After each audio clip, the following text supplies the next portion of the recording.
former X Division champion and number 22 on PWP's Top 25 of 2022, Mike Bailey here, and you are listening to Pro Wrestling Proverbs with Logan and Anthony.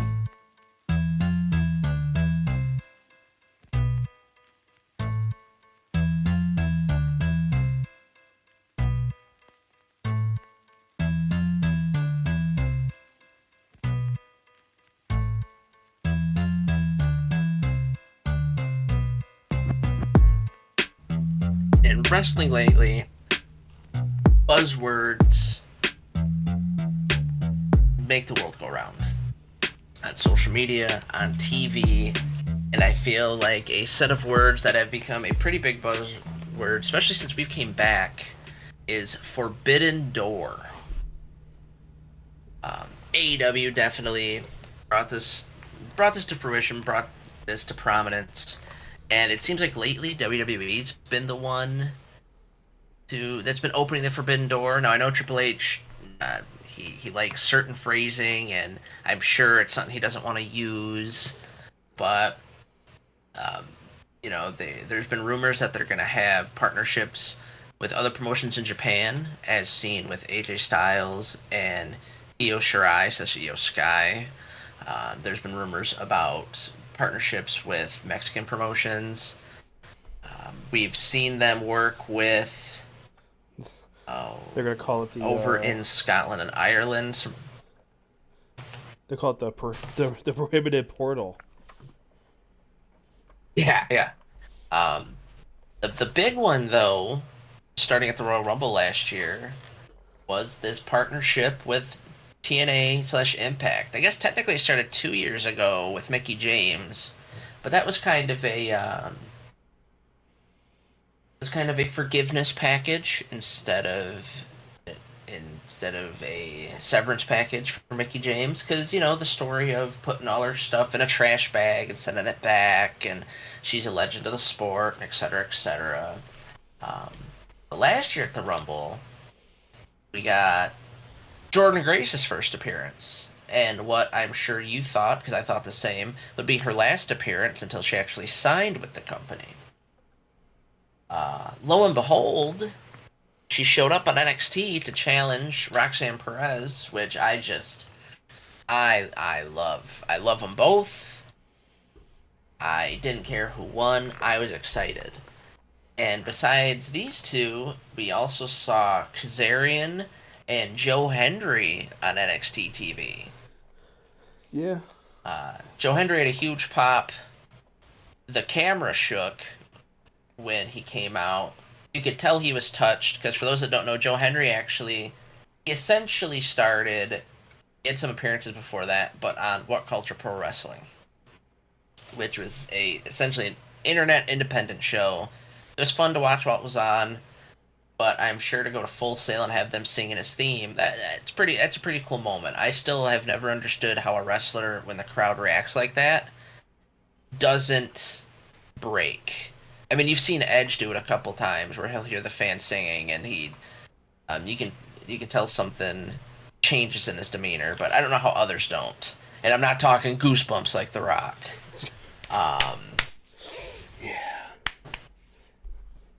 But people talk that Joe Hendry got buried. Yeah, he was first eliminated, but he had that reaction.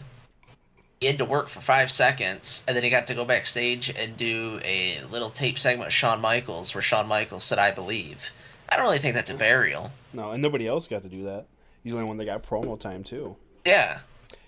And he's the only one that everybody sang their song to. Yeah. Granted, I'm ignorant on Joe I don't think Hendry. it was a burial. I know nothing about him outside of his theme song. So, not to sound like somebody close to us that we know, I don't really understand the hype around this guy. So that's me right now with Joe Hendry. I'm trying to understand the hype outside the theme song. But I will say, after his appearance in NXT and seeing it 1,000 times on TikTok and Instagram Reels, I do love his theme song. It's been stuck in my head. You can ask my fiance. Oh, it's brilliant. I'll just start singing it, and you go, "I believe in Joe Hendry." So And like I said, he wasn't the only one there. Kazarian was there, which I think is pretty big considering he's kind of the face of TNA. He was in AEW for a minute. He was a tag team champion, but then he left to go back to Impact/TNA, and he was one of the first people to mention that he didn't like the locker room culture of AEW, which seems to be the thing that all people say when they leave. It's always that locker room culture, but they never say what about it. But having him on NXT, that was pretty big, especially his last WWE run. He quit because they wanted him to cut his hair, which, looking at it now, is ironic, considering he showed up with a short haircut.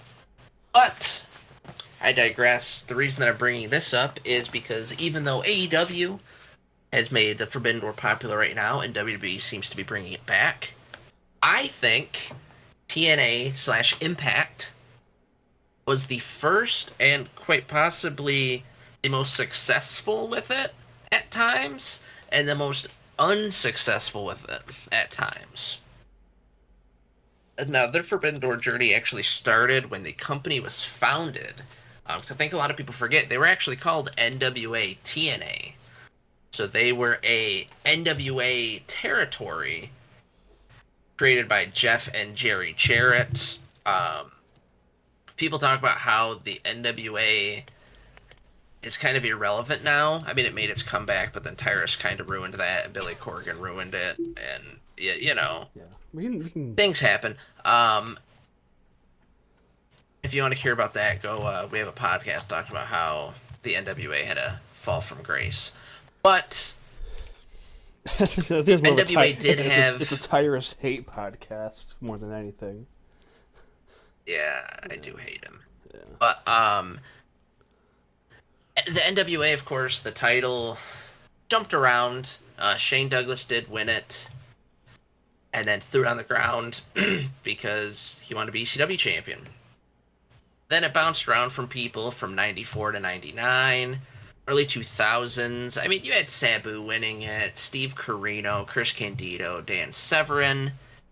It wasn't until the NWA TNA partnership, though, that it was brought to a main event spotlight.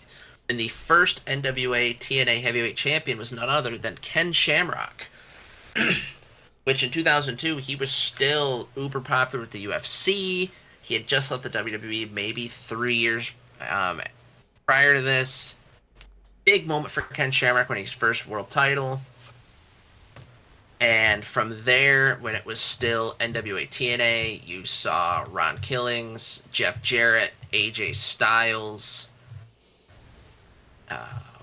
Raven, Rhino, Christian, even Sting.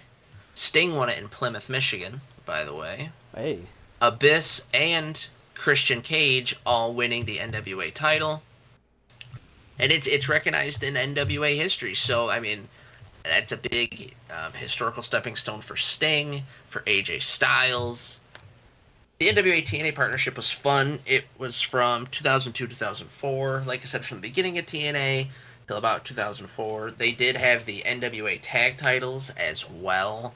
And what made this fun is, in the early days of TNA, when they're trying to find their footing, you saw a lot of legends get involved. And I brought this up before. The Legion of Doom had appearances. Vader, Dusty Rhodes, Nikita Koloff. It was a NWA promotion, and Jeff Jarrett and Jerry Jarrett knew how to make the most of it.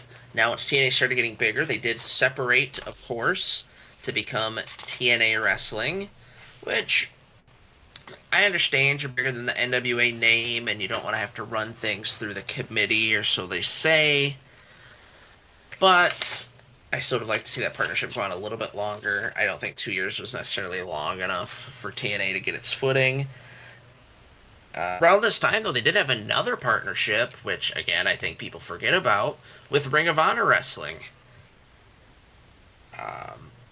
This was a partnership that also lasted until 2004. The difference is, and I think I mentioned it once on here before, this was not an amicable breakup. I don't know, are you familiar with the Rob Feinstein controversy? Rob Feinstein. Yeah. The name sounds familiar. So Rob Feinstein actually was the head of RF Video, which, as we talked about in the Ring of Honor podcast, that's what Ring of Honor was going to be for tape trading. And they were going to have pay-per-views and shows every so often, record them, so that way fans could have it, and it became its own thing. And this allowed for TNA to kind of have AJ Styles, Christopher Daniels, Abyss all make appearances in Ring of Honor. There was others, but those were the large ones. In 2004, allegedly, Rob Feinstein met a 14-year-old boy through Instant Messenger. Oh. And they like Dr. and, Disrespect. quote unquote. Yes, yes. That's And a pop culture reference for our young audience there. They made plans to meet and quote unquote hang out at the boy's house. He claimed that his sister was partying in New York and his parents were away, and gave Feinstein his address in Chicago. When he arrived at the boy's house, he was welcomed with news cameras and then drove away. Oh, Soon like after this, he resigned for both Ring of like a Chris Hansen. A Chris Hansen thing. Oh shit. Yeah, that'd be cool. Soon after, he resigned from both Ring of Honor and RF Video. He took back control of RF Video, but has not been involved with Ring of Honor since. RF Video, that's is that the shoot like website? Yeah. With all, like, the shooting Yep. movies on it? Okay. Nice. This situation actually brought a lot of turmoil for TNA and Ring of Honor. TNA had been around for a couple of years at this point, and it was starting to get a national level. So there's a lot of fear. They pulled out, which at the time AJ Styles and Christopher Daniels both were champions for Ring of Honor. So Ring of Honor was they were left in kind of a pickle. A lot of people say if it wasn't for Kerry Silken, who purchased Ring of Honor and who actually kept it afloat through the pandemic, or not through the pandemic, he sold it to Sinclair, but he's the guy that was always at the events and celebrated with the wrestlers. Ring of Honor probably would have went under. And he kept funding it for 7 years until he sold it to Sinclair in 2011. And supposedly there's a rumor and innuendo, that this sting was planned to get Rob Feinstein out of the Ring of Honor office. Now, I don't know about you. He still showed up, though. He still wanted that 14-year-old boy. You fuck. Get out of here. Yeah. Oh, my God. So that's another instance. I understand why TNA pulled out of that one. Yeah. Now, the best part of the TNA Ring of Honor relationship was Samoa Joe.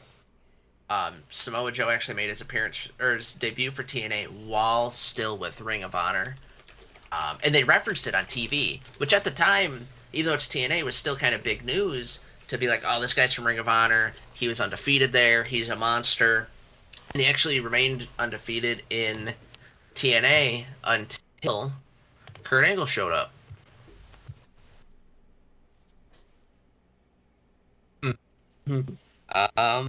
Another big Forbidden Door, which is more topical to what the Forbidden Door actually was and is, was the New Japan relationship. Feinstein wanted that TNA. kid's Forbidden Door. What?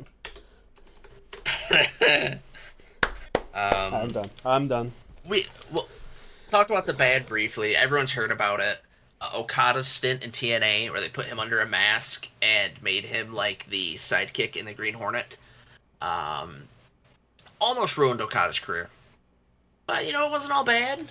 There's some cross-promotion with the X Cup. They also had the X Cup with some Mexican promotions as well.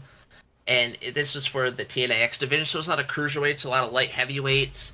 Definitely go find those on YouTube if you can. Also, we saw as the IWGP Heavyweight Champion and the Dudley Boys as the IWGP Tag Team Champions. And TNA actually took part in quite a bit of Wrestle Kingdoms for the time. And it was always cool to just see this cross-promotion. TNA actually worked with CMLL and AAA. But I remember one of the big things was they showed some of these New Japan matches on TV. And Giant Bernard, who's better known to WWE fans as Albert, A-Train, Tensai, he was there, and I just thought it was really cool I'm like, oh, this guy's been away for a while. Is he still like? I didn't know what mid card was then, but he wasn't like a big guy, and here he's just flattening people. So I'm like, oh, they can go to Japan and become huge. I mean, this Wrestle Kingdom card had this Wrestle Kingdom 5 that I remember seeing bits of had Prince Devitt fighting Kota Ibushi, which now is a huge dream match between WWE and AEW fans. Um, Shinsuke Nakamura was on this card. Tanahashi was on it. Kojima was on it. Jeff Hardy was on it. He, of course, showed up high. And that was another thing that New Japan did not like in their relationship with TNA. There wasn't really a TNA relationship after, I want to say, 2011, maybe 2012. But Scott D'Amore brought it back before TNA canned him. Hope for nothing but good things for Scott D'Amore. He, of course, when he was with TNA, brought in the Bullet Club to be with Kenny Omega. He brought in Jay White and Tama Tonga, giving Tama Tonga his first real national, recognized mainstream appearance. And then, but as I mentioned, AEW made appearances for TNA too. This is one of AEW's first big crossovers. Used to have Tony Khan and Tony Schiavone do the AEW commercials during TNA broadcast. As I said, Kenny Omega was there. Kenny Omega, of course, Impact champion when he was the belt collector. We have a fun little scripture about that, on how they could have done it, but didn't, because Tony Khan was scared. Christian made his way back to Impact. Christian won the title because Kenny Omega didn't want to lose it to a non-AEW guy. Yeah, I said it. Right. But Scott D'Amore, he did wonders for him, and their Forbidden Door. It's a shame that he had to go. I'm curious to see if he shows up in NXT, and then he can just continue working with Impact, but through NXT. But before we get to a little bit more of the NXT stuff, of course, one of my favorite TNA crossovers was when they were with W1 from 2011 to 2017. And this is because every so often the Great Muta would just show up on TNA events. Pay-per-views, premium live events, and I loved it. I didn't watch TNA consistently all those years, but if I saw Muta, I'd go right to YouTube. And then, of course, there's the WWE. But not just the NXT stuff. When the Four Horsemen were going into the Hall of Fame, WWE decided to put the Horsemen in while Ric Flair was still in TNA. Still baffles me. I still don't quite understand why they didn't just wait for his contract to be up. I mean, everyone's still alive from the Horsemen, so... But they traded. Oh, no. They let Ric Flair appear at the Hall of Fame. And in return, Christian Cage got to show back up in Impact and announced Sting as the Hall of Famer there. This is also the Hall of Fame speech where I forget if the fans were chanting, "Come back, come home," and Ric Flair said, "I wish I could." Not a lot of respect for TNA. But now, here we are. As I mentioned at the top of this, Jordan Grace, Kazarian, Joe Hendry. I mean, and we kind of touched on it before, and I think we said it tongue-in-cheek before, but now I'm actually curious who else could show up in NXT or even WWE TV. I mean, their heavyweight champion Moose has expressed interest. Right now, their X Division champion is Ali. And I know that Shawn Michaels has expressed interest in having him come to NXT. Matt Hardy's Top trying to get Dollar himself, better just stay in Impact. Matt Hardy's trying to get himself booked with the Wyatt. Sick. Yeah, he is. Which is funny because he tries to get himself booked with the Wyatts. But then he also wants to do stuff with Jeff. You can't do both. Nope. Because when he was with Bray, Jeff did his own thing. So, I but would, like I said, I would dump Jeff like a girl at prom. Like I said, Top Dollar better just stay in Impact. As I go through this, Ace Steel recently appeared in Impact, so it'd be funny if he and Punk did something.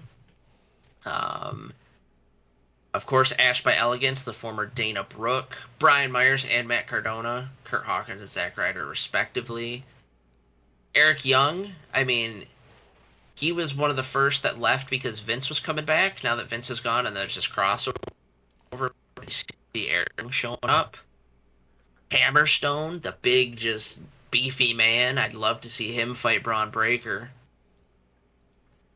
Then, I mean, the former Fandango, he's been doing a lot on the Indies and with Impact. I'd love to see Jonathan Gresham get involved with Rey Mysterio. Josh Alexander could fight his former teammate in Ethan Page.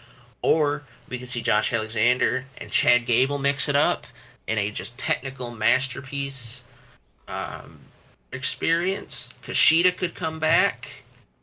I'd love to see PCO in the Royal Rumble. Friend of the show, Mike Bailey. He'd be a fun one to show up at NXT. Former NXT champion Nick Nemeth. Former SmackDown Tag Champions Rhino and Heath Slater. Oh, shit. There's a lot of possibilities that could jump to Impact. I don't understand why this kind of like relationship with WWE hasn't happened like, even sooner. Because if you think about it, like even before AEW came around, TNA was kind of always the place, like released WWE talent that still had potential, and some star power would show up. So why not just send them there, let them work, and then, oh, you want to show up for this random battle royal or the Royal Rumble? You know, be like a little surprise. Like, I know Vince always never liked to acknowledge other places existing outside of the WWE Universe trademark. But it's just shocking to me that it took this long for, like, the thought process of this to happen.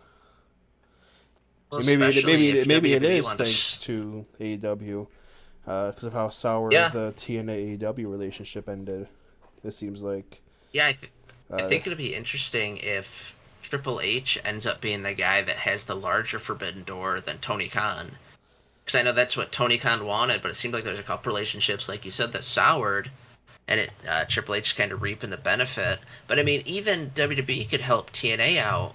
Because even if you just look at former guys and girls that were on the TNA roster, you've got AJ Styles, Bobby Lashley, even announcer Booker T had a spell in TNA. Braun Breaker could go over because his uncle Scott spent many years in TNA, and Rick Steiner is actually on the very first show. Oh, let's see who else they have on their whole roster. CM Punk actually was on the early days of TNA. Cody Rhodes is one of his first big mainstream appearances once leaving WWE was with TNA as well. McIntyre showed up in TNA as Drew Galloway, and that's where he had his career renaissance. Ethan Page spent some time there, as I said, as one half of the longest reigning tag team champions in TNA, the North.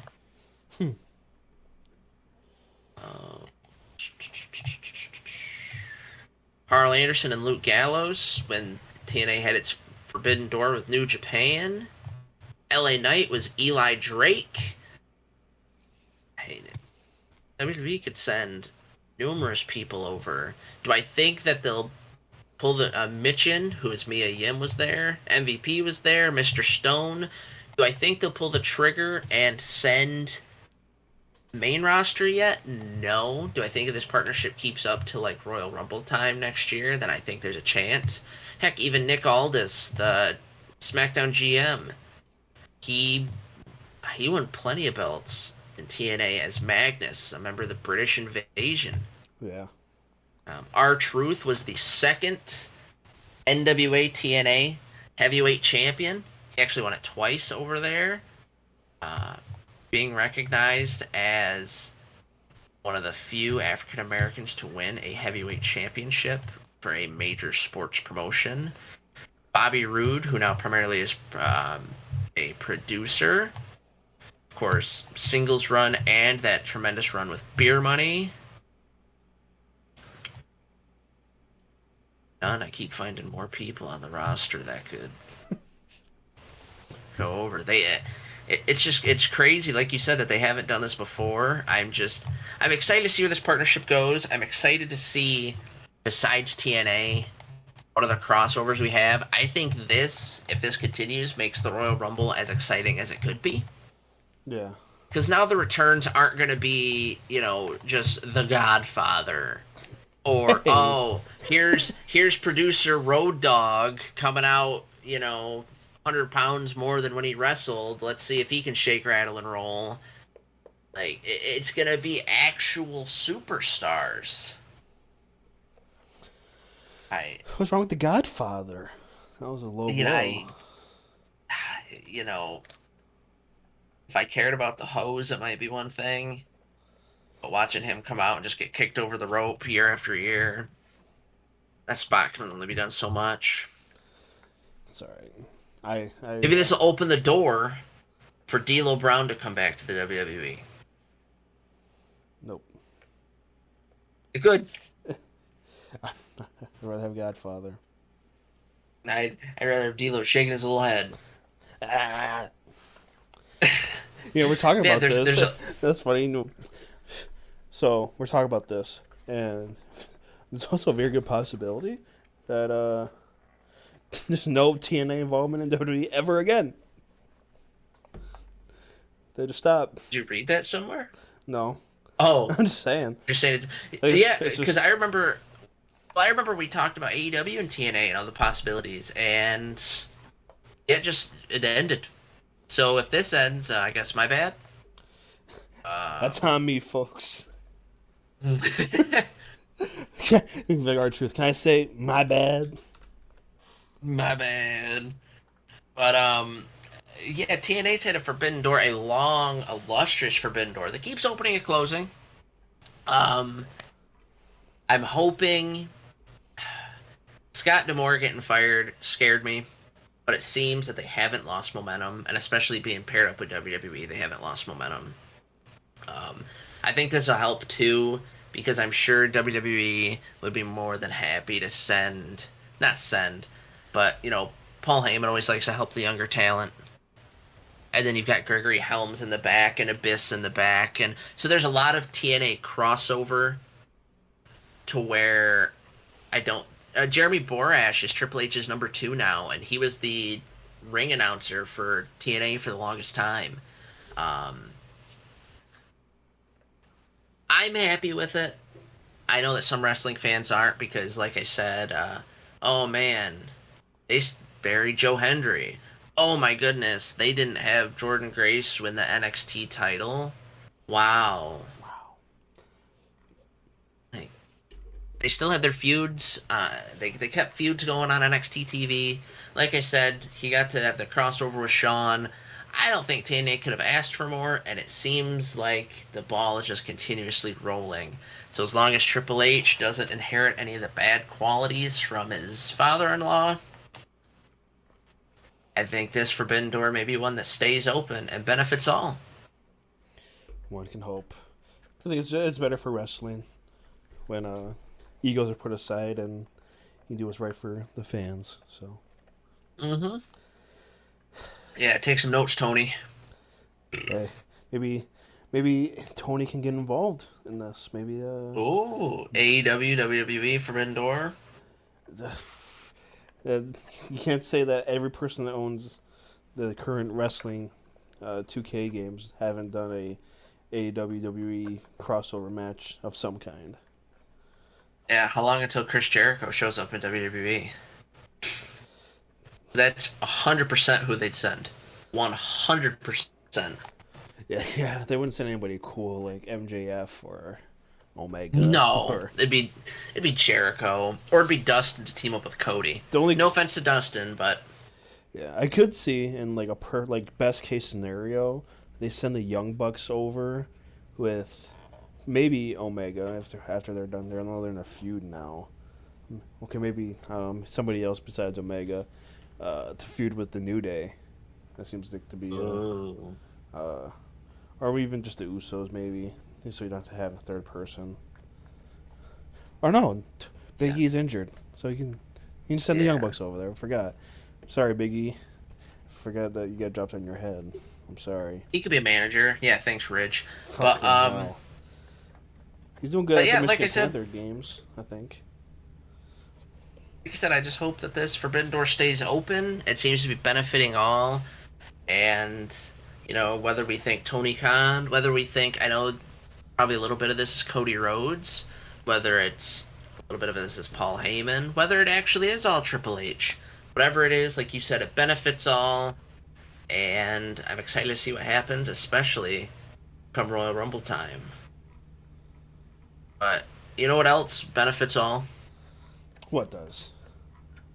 Liking, subscribing, and following all the Pro Wrestling Proverbs socials. That's what we call it. YouTube, That's what I call a good X, plug here. Facebook, Instagram, Threads, TikTok. I think I nailed them all. That's about it. About it. That's about it. I guess this door's closing. Until next time.